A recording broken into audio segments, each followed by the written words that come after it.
नगर निगम की ओर से हम लोग को बहुत सारा ऐसा लेडीज़ हैं जो टेम्पो चालक लेडीज़ का 4-5 लेडीज़ का फ़ोटो खींच के ले गए थे। ये जगह तक पहुँचेगा कि लेडीज ऑटो चलाती है, कुछ होगा। यहाँ तक कि हम लोग को क्या है कि गाड़ी जो हम लोग किस्त में निकाले हैं वो किस्त के लिए सरकार के तरफ से सब्सिडी मिलेगी बोल के डॉक्यूमेंट्स भी लिया गया हम लोग से, हमसे खुद लिया गया डॉक्यूमेंट्स, लेकिन सब्सिडी अभी तक मिला नहीं। झारखंड की राजधानी रांची से सभी दर्शकों को डॉक्टर प्रणय कुमार का प्यार भरा जोहार, नमस्कार, आदाब। मैं आज रांची के करोड़ू मोड़ पर टेम्पो स्टैंड पर हूँ। यहाँ से पिंक ऑटो रिक्शा चलता है जो नारियों द्वारा ही संचालित होता है। तो आइए चलते हैं, हम लोग अपने बहन से ही पूछते हैं कि उनकी ज़िंदगी में पिंक ऑटो रिक्शा के परिचालन से क्या बदलाव आया है। हाँ तो बहन, आपकी ज़िंदगी में पिंक ऑटो रिक्शा के संचालन से परिवार को चलाने में क्या बदलाव आया है? देखिए, पहले की अपेक्षा तो हमारी ज़िंदगी में बहुत सारा बदलाव आ गई है। बच्चों की पढ़ाई लिखाई में, घर का खर्चा पानी में बहुत सारा बदलाव आया है। पहले के अपेक्षा अभी बहुत सारा बदलाव हो गया है। आपको किस तरह की परेशानी होती है टेम्पो को चलाने में? टेम्पो चलाने में हम लोग को बहुत सारा परेशानी आती है, बहुत सारा बातें सुनना है, अब सब बातें सुननी पड़ती है। बहुत सारा रोड में जेंट्स ऑटो से हम लोग को लड़ाई झगड़ा भी करना पड़ता है, तभी जाके हम लोग ऑटो चला पाते हैं।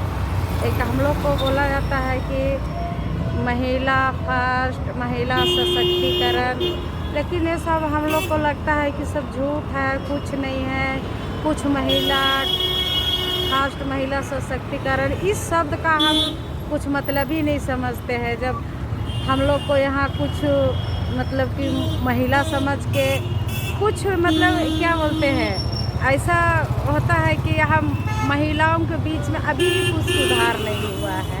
हम लोग को बहुत सारा लड़ाई झगड़ा, बहुत सारा दिक्कतें, हमसे सीनियर लोग थी, वो लोग भी बहुत सारा कष्ट झेल के तब हम लोग को आगे बढ़ाई है। हम लोग से पहले ऊपर बेज वाली दीदी लोग जो थी, वो लोग बहुत सारा कष्ट झेल के तब हम लोग को इतना दूर तक लाई है। आप लोग सिर्फ महिला को ही बैठाती हैं अपना सवारी में? हाँ, महिला को ही बैठा रहते हैं स्टैंड से। हम लोग का सवारी ये है कि हम लोग तो एक्चुअली निकाले थे ओनली लेडीज़ के लिए ही, लेकिन हुआ क्या कि जेंट्स सारे हमारा लेडीज पैसेंजर सारा वही ढो लेते हैं, तो हम क्या करें। तो हम लोगों ने बाद में किया कि फैमिली बैठाते हैं, ओनली जेंट्स नहीं, लेकिन फैमिली वो भी रिजर्व जब मिल जाती है तब। स्टैंड से तो ओनली लेडीज ही बैठाना पड़ता है। वो अगर जेंट्स भी बैठाते हैं तो इससे आप लोगों को सवारी मिल जाती है, नहीं तो दिक्कत होती है सारा। मतलब कि कुछ लेडीज़ तो बुलाने पर हम लोगों का मतलब कि हम लोग तो ओनली लेडीज़ बैठाते हैं, तो थोड़ा सा तो लेट होगा ही, इसलिए लेट होता है बोल के सारी लेडीज़ चली जाती हैं जेंट्स ऑटो में ही, क्योंकि जेंट्स तो लेडीज जेंट्स दोनों बैठाते हैं तो वो लोग का जल्दी सवारी हो जाता है, और हम लोग स्टैंड से ओनली लेडीज बैठाते हैं तो थोड़ा सा लेट होता ही है। आप क्या सुधार चाहती हैं? मैंने कुछ सुझाव देना चाहेंगी?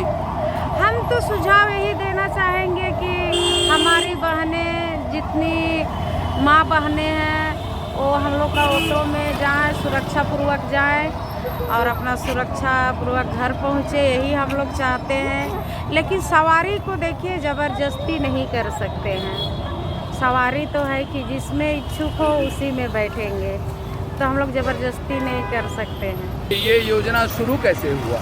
ये योजना शुरू हुई है, एक बिल्डर थे राजमणि प्राइवेट लिमिटेड, जिनका अभी 1 नंबर और 2 नंबर के बीच अशोक नगर में उनका घर पड़ा हुआ है। वो हम लोग को भी पूरी जानकारी नहीं है कि वो कहाँ के रहने, लेकिन सुनने में आया कि पटना के रहने वाले हैं। तो ट्रेनिंग करवाने में उन्होंने ही सारा खर्च दिए और उन्हीं के थ्रू ट्रेनिंग हुआ है। अब तो नहीं रहे, यहाँ हैं लेकिन यहाँ नहीं है, जहाँ उनका घर है वहीं चले गए। उन्होंने ही सारा खर्च दिए ट्रेनिंग कराने के लिए। और ये बहुत अच्छी योजना आप लोगों को लग रही, ये योजना आप लोगों को पसंद आई? लेकिन बीच में किसी कारणवश बंद हो गया, लेकिन अभी फिर से शुरू होने वाला है। लेकिन ये सच्चाई है बहन कि इससे आपके परिवार को चलाने में कुछ सुविधा हुई। हाँ, सुविधा हुई, बहुत सारा सुविधा हुई। जैसे कि जो तकलीफ हमें थे वो तकलीफें हमारी कम हो गई कुछ। चलिए, ये बहुत खुशी की बात है। खर्च पानी चलाने, घर का खर्च पानी अच्छा से चल रहा है, परिवार अच्छा से चल रहा है, बच्चे लोग अच्छे से पढ़ लिख रहे हैं। और अपनी समस्या को आप चाहेंगे कि प्रशासन को बोलें? देखिए, प्रशासन को क्या बोले, प्रशासन भी वो भी ऊपर वाले अधिकारी से बंधे हुए रहते हैं, तो उन प्रशासन को भी हम कुछ नहीं बोल सकते हैं।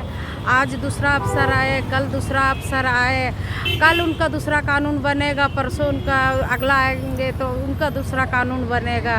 इसलिए प्रशासन से क्या उम्मीद करें? तो इतना 10 साल से हम लोग अपने आप सुरक्षा करते आ रहे हैं और किसी तरह से चल ही रहे हैं। हम लोग को प्रशासन के तरफ से कोई सुरक्षा नहीं, कोई हेल्प नहीं, कुछ नहीं मिला। लेकिन जो भी हम लोग करते हैं हम लोग अपने से कर ले गए। हम लोग बहुत सारे अधिकारी के पास गए, लेकिन हम लोग को कुछ फायदा नहीं हुआ। जैसे हम लोग झेल रहे हैं उसी तरह से झेल के चल ही रहे हैं। और क्या बोले, लोग हाँ बोल के नज़रअंदाज कर देते हैं। तो हम लोग बार बार अगर उसी के पीछे पड़े रहेंगे तो हम लोग कमाएंगे क्या? हाँ, तो हो सकता है इस समाचार को देखकर कोई ऐसे आपके सामने आए और आप लोगों की समस्या को दूर करें। और एक बात कहना चाहेंगे कि नगर निगम की ओर से हम लोग को बहुत सारा ऐसा लेडीज़ हैं जो टेम्पो चालक लेडीज़ का 4-5 लेडीज़ का फ़ोटो खींच के ले गए थे। ये जगह तक पहुँचेगा कि लेडीज ऑटो चलाती है, कुछ होगा।